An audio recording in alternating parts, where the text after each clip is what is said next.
gente já parou para pensar como um som, uma imagem ou até um simples toque se transformam, bom, na nossa realidade? Nesta análise, a gente vai mergulhar na jornada incrível de como os estímulos do ambiente viram significado dentro da nossa cabeça.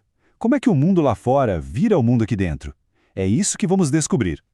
Para entender isso, a gente vai seguir um caminho de 5 passos bem claros. Primeiro, vamos decifrar o código elétrico que traduz o mundo. Depois, vamos acompanhar a viagem do impulso nervoso e dar uma paradinha no tálamo, que é tipo a grande central de distribuição do cérebro. Em seguida, a gente vai ver como a realidade é de fato construída no córtex. E para fechar, vamos explorar uma hipótese bem interessante que usa todo esse mesmo mecanismo para explicar um tipo diferente de percepção. Essa é a grande questão, né? Pensa bem por um instante, o cheiro de café, o azul do céu, a sensação do vento no rosto, nada disso entra de verdade no nosso cérebro. O que entra é outra coisa, um tipo de código. E é no processo de tradução desse código que toda a mágica acontece. Então vamos lá, tudo começa aqui, bem no ponto de contato entre o mundo e o nosso sistema nervoso. Essa é a primeira e talvez a etapa mais fundamental de toda essa tradução. A porta de entrada para qualquer percepção é uma célula chamada receptor. Pensa neles como verdadeiros especialistas. Tem as células dos olhos, que só querem saber de luz, as dos ouvidos, que são focadas em som, as da pele, que detectam o toque. Cada um é um sensor biológico super específico esperando seu gatilho. Eles são literalmente a nossa linha de frente com a realidade. Agora, olha que interessante essa primeira grande transformação. O receptor pega o estímulo do mundo de forma analógica. O que isso quer dizer? Quer dizer que ele capta toda a riqueza de detalhes, as nuances, como se fosse uma foto em altíssima resolução. Só que, para poder viajar pelos nossos nervos, essa informação toda precisa ser convertida num sinal digital, um código simples de ligado e desligado. É como trocar riqueza de detalhes pela velocidade e pela eficiência na transmissão. E esse sinal digital tem nome, claro. É o potencial de ação. Imagina ele como se fosse o bit de informação do nosso sistema nervoso, um pulso elétrico minúsculo. Essa é a linguagem universal que todos os nossos neurônios falam, não importa qual seja a mensagem. Ok, uma vez que o sinal foi convertido, ele começa a sua viagem. Vamos então para a próxima etapa para ver como essa viagem acontece e, principalmente, o que ela revela sobre como a gente percebe o mundo. E aqui a gente chega num dos fatos mais surpreendentes da neurociência. Aquele pulso elétrico que viaja do olho para o cérebro é exatamente idêntico ao pulso que viaja do ouvido. Não existe um sinal de ver ou um sinal de ouvir, são todos iguais. Isso quer dizer que o significado, a experiência de enxergar uma cor ou escutar uma música, não está no pulso elétrico.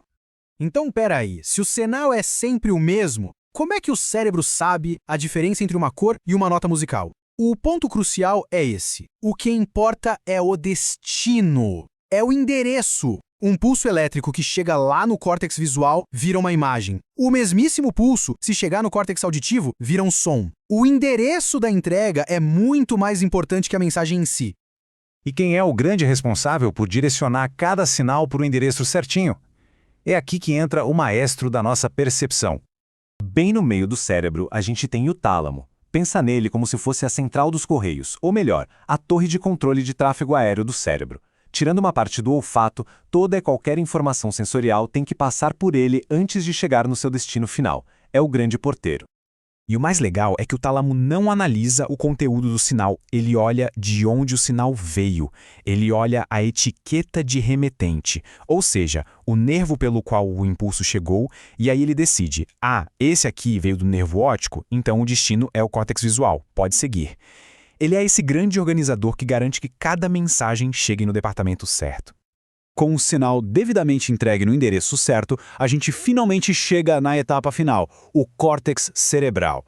É aqui que aqueles simples pulsos elétricos se transformam de fato na nossa experiência consciente do mundo. O córtex trabalha em 3 fases. Primeiro, numa área primária, ele decodifica os elementos mais básicos, linhas, contrastes de luz, tons de som, o feijão com arroz. Depois, na área associativa, ele faz algo simplesmente incrível. Ele compara essa informação nova com todo o nosso arquivo de memórias sensoriais. É aqui que um padrão de luz e cor começa a ser comparado com todas as outras vezes que a gente viu algo parecido. E por fim, na área gnóstica, todas as peças se juntam e o cérebro dá o diagnóstico final. Isso é uma maçã. E essa citação aqui ela é fundamental para a gente entender o poder dessa segunda etapa. Quando o cérebro acessa uma memória sensorial lá na área associativa, a atividade dos neurônios é muito, mas muito parecida com a de perceber algo de verdade. É por isso que uma lembrança muito viva pode parecer tão real. Para essa parte do cérebro, a linha que separa o ver e o lembrar é extremamente fina. Certo, agora que a gente entendeu toda essa máquina, toda essa engrenagem, vamos analisar uma hipótese que a fonte deste material propõe. A ideia é que esse mesmíssimo mecanismo sensorial pode ser usado para explicar outros fenômenos, tratando eles como uma função que seguiria exatamente as mesmas regras que a gente acabou de ver. A ideia central dessa hipótese não é reinventar a roda, nem propor um novo funcionamento para o cérebro. É sugerir um novo tipo de receptor, uma nova porta de entrada de dados que alimentaria o mesmo sistema que já existe e que já funciona. Ou seja, a máquina seria a mesma, só estaria sendo teorizada uma nova fonte de informação para ela. E essa tabela aqui deixa a proposta bem clara. Na percepção que a gente chama de comum, os receptores são os olhos, os ouvidos, e o destino é um córtex específico para cada um. Já na hipótese mediúnica apresentada, o receptor proposto seria a glândula pineal. Ela funcionaria como a antena. E o destino? Seria um córtex emprestado, o que resultaria numa experiência como a clarividência, que no fundo é uma experiência visual. O pulo do gato dessa hipótese é justamente esse conceito do córtex emprestado. Se a pineal gerasse um potencial de ação e o mandasse para o tálamo, como não tem um córtex mediúnico na sua lista de endereços, faria o quê? Redirecionaria o sinal para uma área sensorial que ele já conhece. Se mandar para o córtex visual, a pessoa interpreta aquilo como uma imagem, ou seja, clarividência. Se mandar para o auditivo, vira um som, a clareaudiência. A experiência final dependeria de qual departamento pegou emprestado aquele sinal. No fim das contas, seja qual for a origem do estímulo, o princípio é o mesmo. A nossa experiência do mundo não é uma janela transparente para a realidade. Ela é uma construção, uma representação super sofisticada que o nosso cérebro monta a partir de sinais elétricos, interpretados com base em tudo que a gente já viveu, aprendeu e sentiu. E tudo isso nos deixa com uma pergunta bem grande para refletir. Se tudo que a gente experimenta é, na verdade, uma interpretação, o que mais o nosso cérebro seria capaz de perceber? Quais são as verdadeiras fronteiras da nossa consciência? E o que, afinal de contas, define essa realidade que cada um de nós constrói a cada momento?